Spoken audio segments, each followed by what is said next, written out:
বন্যার উপলক্ষে কী করলাম তোমাদের সাথে আজকেই শেয়ার করা হইব। বন্যার উপলক্ষে আমরা অনেক জনের আয়োজন করা হয়েছে। এখানে অনেক এক বড় ডেক দিয়ে এক ডেক খিচুড়ি রান্না করা হয়েছে, ওইগুলো সবাইকে বিতরণ করা হবে।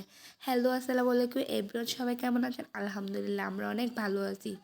আজকে বন্যার উপলক্ষে কী রান্না হয়েছে, কী করবো তোমাদের সাথে এই ভিডিওতে সবগুলাই শেয়ার করবো। আজকে খিচুড়িতে গরুর মাংস দিয়ে রান্না হবে। গরুর মাংস আর ফ্যাপসা খিচুড়ি কিন্তু অনেকই মজা, আর তোমাদের সাথে শেয়ার করবো। এগুলা কিন্তু বন্যার আগে, এই যে কিছুদিন আগে যে আমাদের দেশ স্বাধীন হয়েছে, এই দেশ স্বাধীনের সময় এই খিচুড়িটা রান্না করা হয়েছে, কিন্তু আমি সময়ের জন্য এডিট করতে পারি নাই। এখানে সব ধরনের মশলা খুব ভালোভাবে কষানো হইতেছে, কারণ মাটির চুলায় রান্না করতেছে। একদম বড় এক পাতিলা 15 থেকে 20 কেজি মাংস দিয়ে রান্না করতেছে। গরুর মাংসের খিচুড়ি বলে কথা। এখানে সব ধরনের মাংসগুলা দিয়ে নিতেছে, দিয়ে খুব ভালোভাবে এখানে কষানো হইতেছে। কারণ মাংস যত ভালো করে কষানো হবে তত খিচুড়ির টেস্ট বাড়বে। আর এই খিচুড়িটা কিন্তু পাকোশি দিয়ে রান্না করা হইতেছে, কারণ টেস্টটা যদি অনেক ভালো আসে। এই খিচুড়িটা রান্নার পরে এত মজা হয়েছে, তোমাদের সাথে কি শেয়ার করবো। এখানে 200 থেকে 300 জনের জন্য খিচুড়ি রান্না করা হয়েছে। এখানে কাঁচামরিচগুলো ধুয়ে খুব ভালো করে দিয়ে দিলাম, কারণ কাঁচামরিচ দিয়ে খিচুড়ি আর ধনিয়া পাতা বেশি করে দিলে টেস্ট হয় অতিরিক্ত। তারপরে খিচুড়িটা রান্না করতেছি, এখানে খুব ভালো করে জালটা দিতেছি, আর আমি একটু করে ভিডিও শর্ট নিয়েছি তোমাদের সাথে শেয়ার করার জন্য।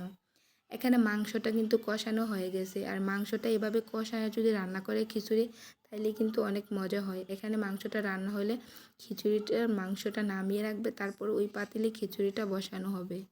এভাবে মাংস রান্না করলে সবচেয়ে বেশি মজা হয়, আর খিচুড়ির টেস্টটাও দ্বিগুণ বেড়ে যায়। এখানে খুব ভালো করে নাড়তেছে, আর এখানে এত পরিমাণ রোদ ছিল আমরা 1 মিনিট দাঁড়িয়ে থাকতে পারিনি। আরেকটা পাতিলা সবগুলা ডাল সিদ্ধ করছি। এভাবে ডালগুলো আলাদা সিদ্ধ করলে কিন্তু খিচুড়ি বেশি মজা হয়। এখানে মাংসটা একটা পাতিলে নামিয়ে রাখছে। কালকে কিন্তু আমরা বন্যার্ত মানুষের জন্য 300 জনের জন্য বিরিয়ানি রান্না করে নিয়ে যাবো। তোমরা পাশে থাকো বলেই আজকে এই পর্যন্ত আসতে পারছি। আর এখানে খিচুড়িতে পানি একদম সব কিছু দিয়ে দিছে। এখানে লবণটা একটু মনে হয় কম ছিল, এই জন্য লবণটা দিয়ে নিছে। মাংসগুলোও মিশিয়ে নিচ্ছে। দেখেন খিচুড়িতে বেশি মাংস, এভাবে যদি মাংস হয় খিচুড়ির টেস্ট কিন্তু অনেক ভালো আসে। আর এখানে 1 কেজি ধনিয়া পাতা ইউজ করতেছে। ধনিয়া পাতা দিলে খিচুড়ি অনেক ভালো একটা গ্রান আসে, আর খিচুড়িটা মজা হয় খেতে বেশি। এখানে খিচুড়িতে দিয়ে দিয়েছে ধনিয়া পাতা, এখন খুব ভালোভাবে নাড়তেছে। আর তোমরা যদি এই খিচুড়ির ভিডিওটা যদি ভালো লাগলে সবাই কিন্তু লাইক কমেন্ট শেয়ার করবে।